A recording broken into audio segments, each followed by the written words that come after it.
RRB group D পরীক্ষা the most important GK GS থেকে যে কোশ্চেন্স আনসারগুলো আছে, যে কোশ্চেন্সগুলো আছে সেগুলো প্র্যাকটিস করে নেব। আজকে 50+ এমসিকিউ আজকে আমরা প্র্যাকটিস করব। So let us start. প্রথম কোশ্চেন, যে ক্ষমতা অর্থাৎ পাওয়ারের এসআই একক কি? উত্তর চটপট রাইট আনসার করো। প্রত্যেকে আমার আগে উত্তর দেওয়ার চেষ্টা করবে। উত্তর হয়ে যাবে ওয়াট, ঠিক আছে? এবং মনে রাখবে 1 ওয়াট সমান সমান হচ্ছে 1 জুল পার সেকেন্ড। আর যদি পরীক্ষায় দিয়ে দেয় যে ক্ষমতার সবচেয়ে বড় একক কি, সবচেয়ে বড় একক হচ্ছে এইচপি অর্থাৎ হর্স পাওয়ার, ঠিক আছে? নেক্সট কোশ্চেন, আধুনিক পর্যায় সারণীতে অর্থাৎ মডার্ন পিরিয়ডিক টেবিলে মৌলগুলিকে কিসের ভিত্তিতে সাজানো হয়েছে? দেখো, আধুনিক, প্রথমত আমাদের জানতে হবে যে আধুনিক মডার্ন টেবিলটির কে প্রবর্তন করেছেন। কেউ বলতে পারবে? যে বলতে পারবে সে আগে কমেন্টে রাইট অ্যান্সার লেখো। দেখো, এটার উত্তর কি হয়ে যাবে? পারমাণবিক সংখ্যার ভিত্তিতে হবে রাইট অ্যান্সার, ঠিক আছে? এবং হেনরি মোজলে 1913 সালে এই পর্যায় সারণীটি প্রবর্তন করেছিলেন। এবং এই পর্যায় সারণীর মধ্যে আমরা 18টি গ্রুপ পাই এবং 7টি মানে পর্যায় রয়েছে, ঠিক আছে? Next question.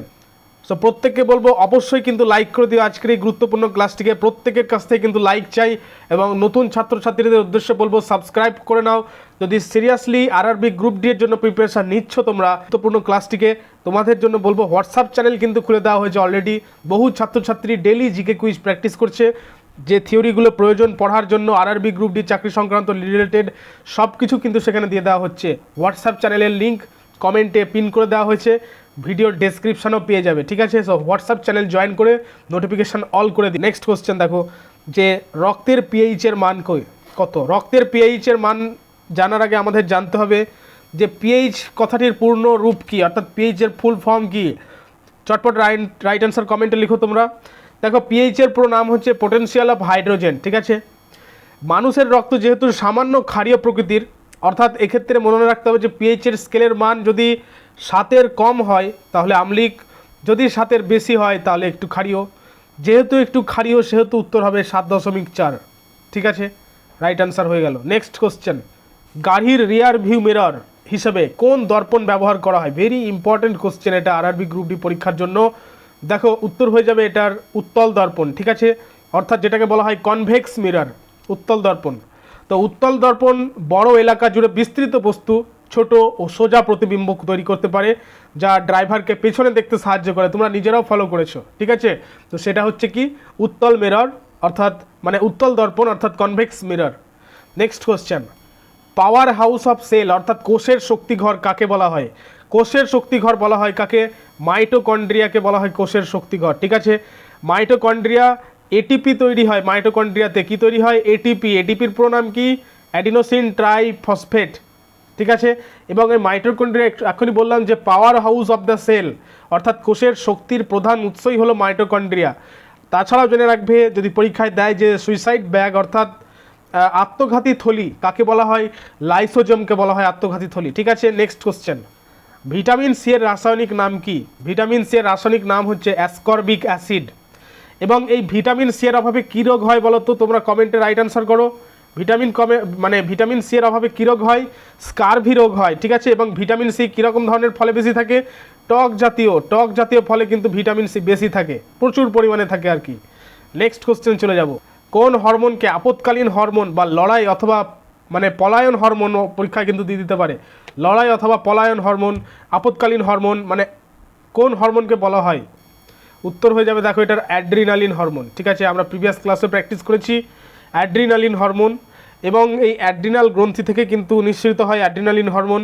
এবং শরীরের উত্তেজনা, তারপরে ভয়ের সময় রক্তচাপ, ব্লাড প্রেশার বেড়ে যাওয়া, হৃদস্পন্দন ইত্যাদিকে কিন্তু নিয়ন্ত্রণ করে এই অ্যাড্রিনালিন হরমোন, ঠিক আছে? নেক্সট কোশ্চেন, ভারী জল অর্থাৎ হেভি ওয়াটারের রাসায়নিক সংকেত কি?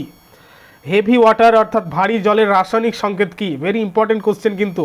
কিছু কোশ্চেন আশা করি তোমাদের কাছে কিন্তু আনকমন মনে হচ্ছে, কিন্তু আজকের ক্লাসটা করবার পর সমস্ত কোশ্চেন কিন্তু সহজ মনে হবে একদম। সো প্রত্যেককে বলবো অবশ্যই কিন্তু লাইক করে দিও আজকের এই গুরুত্বপূর্ণ ক্লাসটি। প্রত্যেককে বলবো লাইক করে দিও এবং সাবস্ক্রাইব করে নাও। হোয়াটসঅ্যাপ চ্যানেল জয়েন করে ডেলি জিকে কুইজ প্র্যাকটিস করো, থিওরি যেগুলো দিয়ে দেওয়া হয় প্র্যাকটিস করো, দেখবে একদম সহজ হয়ে যাবে জিকে জিএস, ঠিক আছে? তাছাড়াও কিন্তু পিডিএফ, ইবুক, নোটস ইত্যাদি কিন্তু হোয়াটসঅ্যাপ চ্যানেলে তোমরা পেয়ে যাবে সময় অনুযায়ী। তো দেখো, এখানে ভারী জল অর্থাৎ হেভি ওয়াটার বলা হয় D2O, উত্তর হবে রাইট অ্যান্সার। অর্থাৎ ডিউটেরিয়াম অক্সাইড কে ভারী জল বলা হয়। D2O মানে কি, ডিউটেরিয়াম অক্সাইড, ক্লিয়ার। এবং এটি পারমাণবিক চুল্লিতে মডারেটর হিসেবে ব্যবহৃত হয়।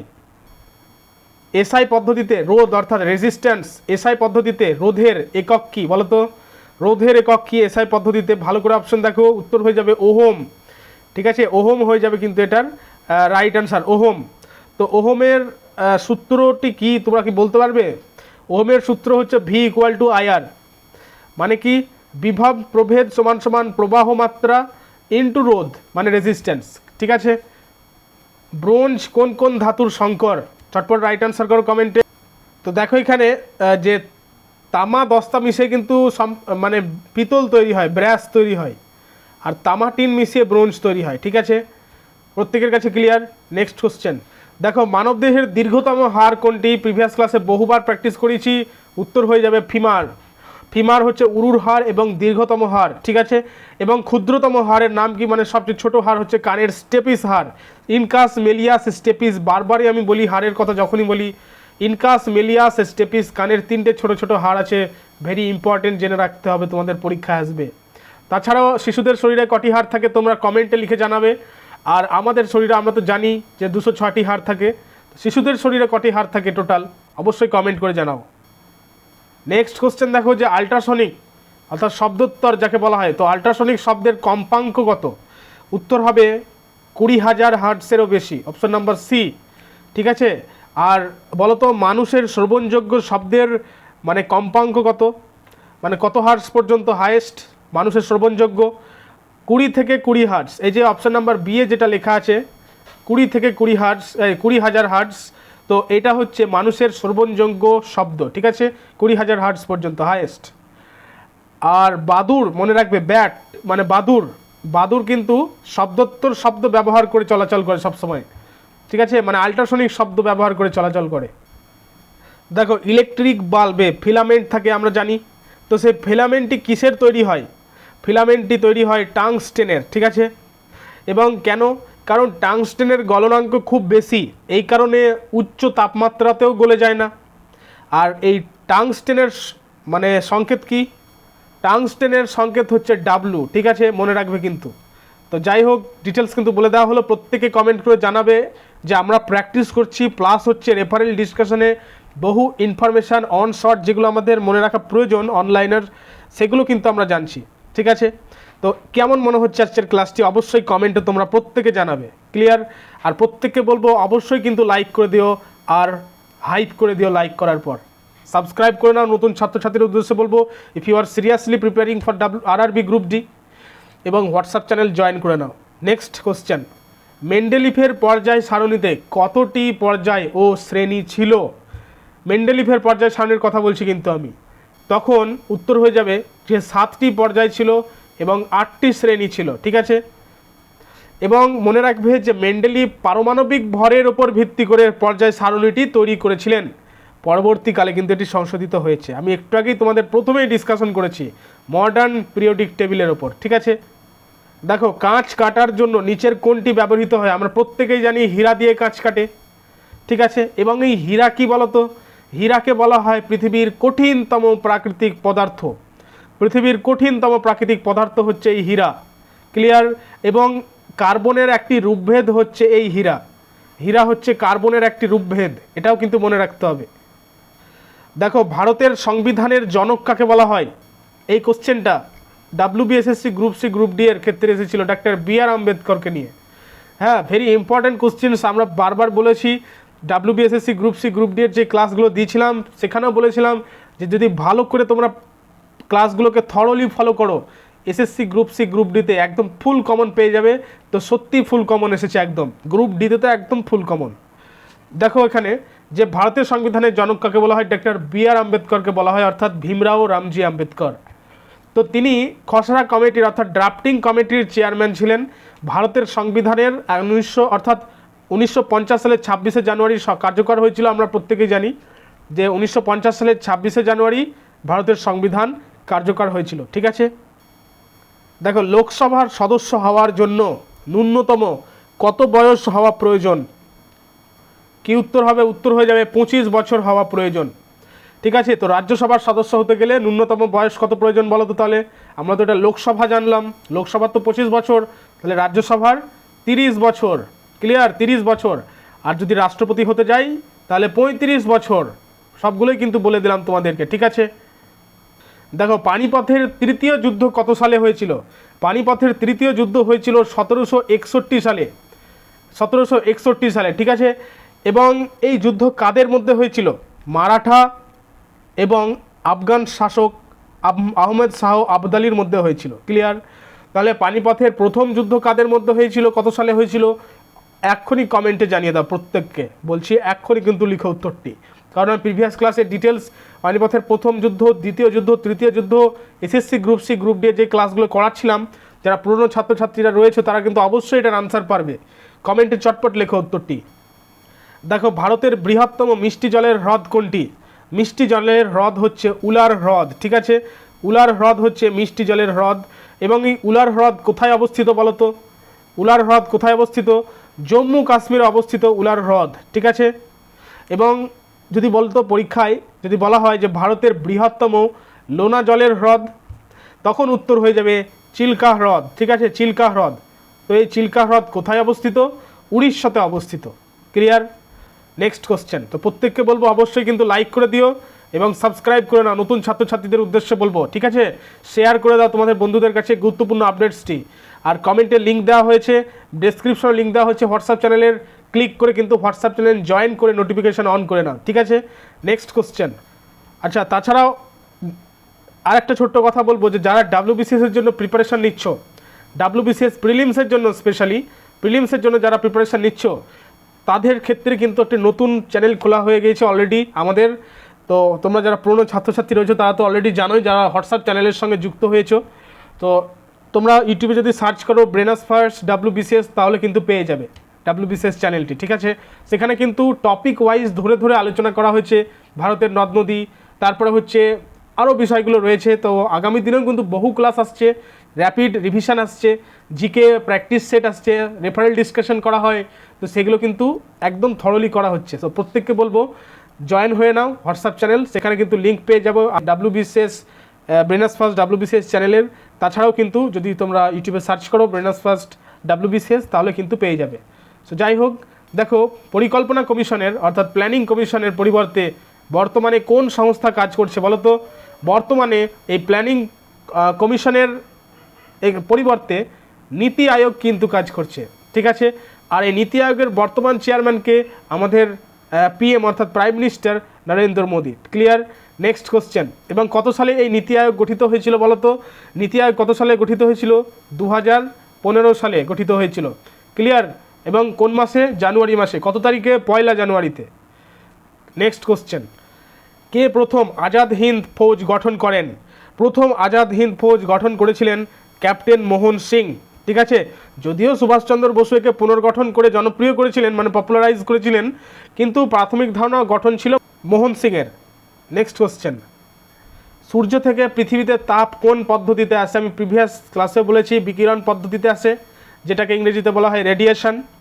তো এই বিকিরণ পদ্ধতিতে তাপ প্রবাহের জন্য কোনো জড় মাধ্যমের প্রয়োজন হয় না, এটা কিন্তু মাথায় রাখবে, ঠিক আছে। নেক্সট কোশ্চেনে চলে আসি। ভিটামিন ডি এর অভাবে শিশুদের কোন রোগ হয় বলো? চটপট রাইট অ্যান্সার দাও। ভিটামিন ডি এর অভাবে কোন রোগ হয় শিশুদের? রিকেট রোগ হয়, রিকেট, ঠিক আছে। ভিটামিন ডি এর রাসায়নিক নাম কি? কমেন্টে লেখো তোমরা। তো আর ভিটামিন ডি এর সবচেয়ে বড় উৎস কি বলো তো? সূর্যের আলো, আমরা প্রত্যেকেই জানি। আর ছোটদের ক্ষেত্রে তো রিকেট রোগ হয়, তাহলে বড়দের ক্ষেত্রে কী রোগ হয় বলো দেখি? আমরা তো সবাই জানি রিকেট রোগ হয় ভিটামিন ডি এর অভাবে ছোটদের ক্ষেত্রে। বড়দের ক্ষেত্রে কী রোগ হয় বলতে পারবে কেউ কমেন্টে? দেখো বলে দিই, বড়দের ক্ষেত্রে যে রোগটি হয় সেটির নাম হচ্ছে অস্টিওম্যালেসিয়া। পরীক্ষায় কিন্তু এটাও দিয়ে দিতে পারে যদি হার্ড টাইপ বা মডারেট টু হার্ড লেভেলের জিকে আসে। আবারও বলছি, অস্টিওম্যালেসিয়া রোগ হয় বড়দের ক্ষেত্রে ভিটামিন ডি এর অভাবে, আর ছোটদের ক্ষেত্রে রিকেট রোগ হয় ভিটামিন ডি এর অভাবে। আর ভিটামিন ডি এর যেটি সবচেয়ে বড় উৎস সেটি হচ্ছে সূর্যের আলো। ক্লিয়ার প্রত্যেকের কাছে? কাজিরাঙা ন্যাশনাল পার্ক কোন রাজ্যে অবস্থিত? এবং এই কাজিরাঙা জাতীয় উদ্যান বা ন্যাশনাল পার্ক একশৃঙ্গ গন্ডারের জন্য বিখ্যাত, আমি আগেও বলেছি, তাই তো। তো দেখো এই কাজিরাঙা ন্যাশনাল পার্ক কোথায় অবস্থিত? আসামে অবস্থিত, ঠিক আছে। আসাম হয়ে যাবে রাইট অ্যান্সার। কম্পিউটারের বিজ্ঞানে মানে কম্পিউটার সায়েন্সে সিপিইউ এর পূর্ণ রূপ কি? সিপিইউ এর পুরো নাম আমরা প্রত্যেকেই জানি, option number B central processing unit. আর এই সেন্ট্রাল প্রসেসিং ইউনিট অর্থাৎ এই সিপিইউকে বলা হয় কম্পিউটারের মস্তিষ্ক, ঠিক আছে, কম্পিউটারের মস্তিষ্ক বলা হয় এই সিপিইউকে। দেখো বৃষ্টির ফোঁটা গোল হওয়ার কারণ কি? বহুবার বলেছি, পৃষ্ঠটান, সারফেস টেনশন। নিচের কোনটি একটি নোবেল গ্যাস? ঠিক আছে, নোবেল গ্যাস কোনটি হবে উত্তর? দেখো নাইট্রোজেন কিন্তু নোবেল গ্যাস নয়, হাইড্রোজেন নোবেল গ্যাস নয়, অক্সিজেন কোনোভাবে নোবেল গ্যাস নয়। তাহলে উত্তর কী হবে? উত্তর হয়ে যাবে হিলিয়াম। ঠিক আছে, হিলিয়াম ছাড়া আর কি কি নোবেল গ্যাস আছে?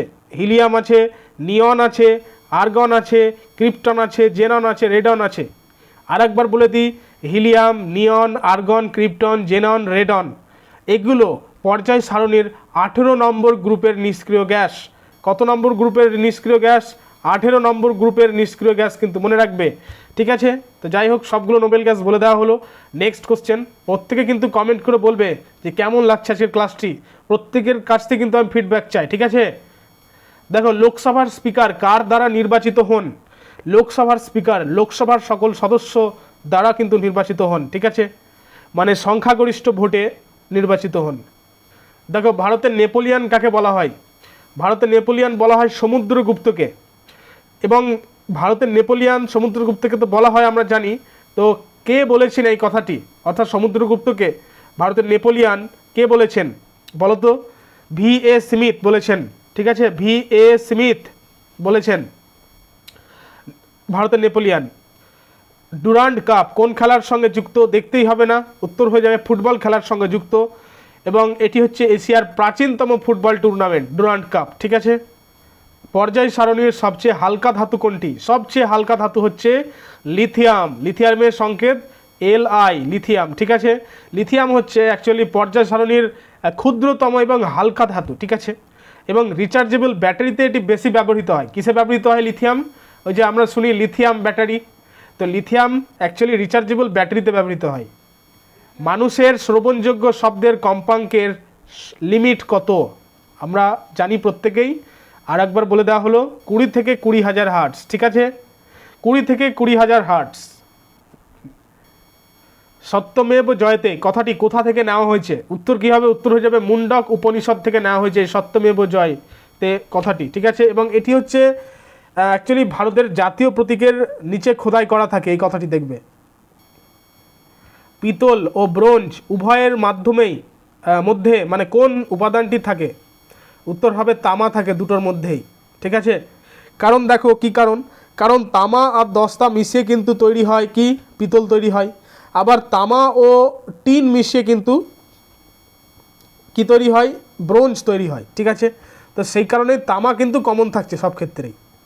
দেখো ব্লাড ক্লটিং বা রক্ততঞ্চন কোন ভিটামিনের সাহায্য করে? এটি কোন ভিটামিন সাহায্য করে রক্ততঞ্চনের ক্ষেত্রে?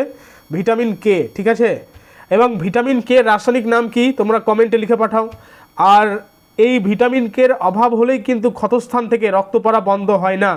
দেখবে কোথাও কেটে গেল রক্ত গড়গড় করে পড়েই যাচ্ছে ক্ষতস্থান থেকে, বন্ধ হচ্ছে না। তার কারণ কি? তার কারণ হচ্ছে ভিটামিন কে এর অভাব হয়েছে শরীরে। ঠিক আছে, তো যাই হোক নেক্সট কোশ্চেন, আরবিসির পুরো নাম কি বলো তো? আরবিসির পুরো নাম হচ্ছে রেড ব্লাড কপসুল। আর আরেকটা আছে ডাব্লিউবিসির পুরো নাম কি? White blood cell. তো এই রেড ব্লাড কপসুল অর্থাৎ লোহিত রক্তকণিকা কোথায় উৎপন্ন হয়? উত্তর হয়ে যাবে অস্থিমজ্জায় উৎপন্ন হয়। অস্থিমজ্জার ইংরেজি হচ্ছে বোন ম্যারো। এবং বলতো এই আরবিসির অর্থাৎ লোহিত রক্তকণিকার গড় আয়ু কত? লোহিত রক্তকণিকার গড় আয়ু কত? 120 দিন। ঠিক আছে, 120 দিন। এবং এই লোহিত রক্তকণিকা কোথায় ধ্বংস হয়? প্লিহায় ধ্বংস হয়, মনে রাখবে প্লিহায়। নেক্সট, শুষ্ক বরফ বা ড্রাই আইস আসলে কি? শুষ্ক বরফ হচ্ছে আসলে CO2 মানে কঠিন কার্বন ডাইঅক্সাইড। ঠিক আছে,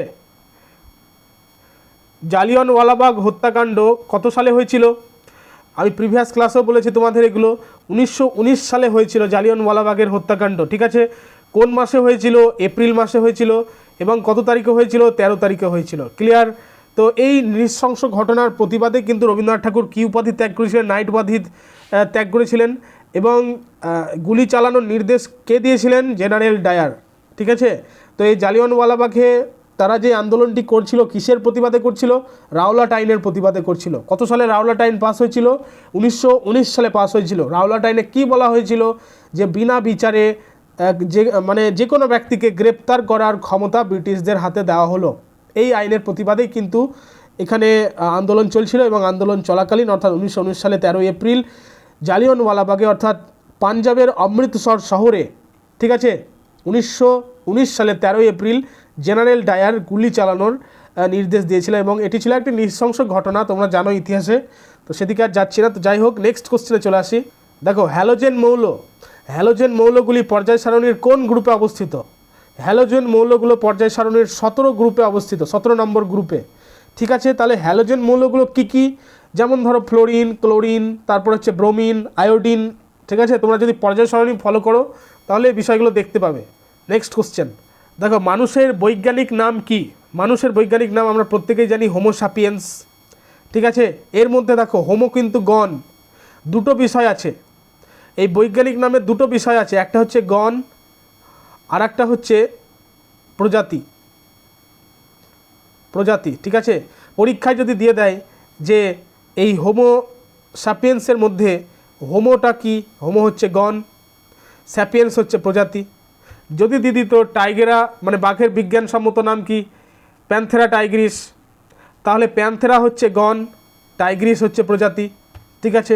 যাই হোক, নেক্সট কোশ্চেন, বিশ্ব পরিবেশ দিবস কবে পালিত হয়? বিশ্ব পরিবেশ দিবস পালিত হয় 5ই জুন। এসএসসি গ্রুপ সি পরীক্ষায় কিন্তু এটি এসেছে।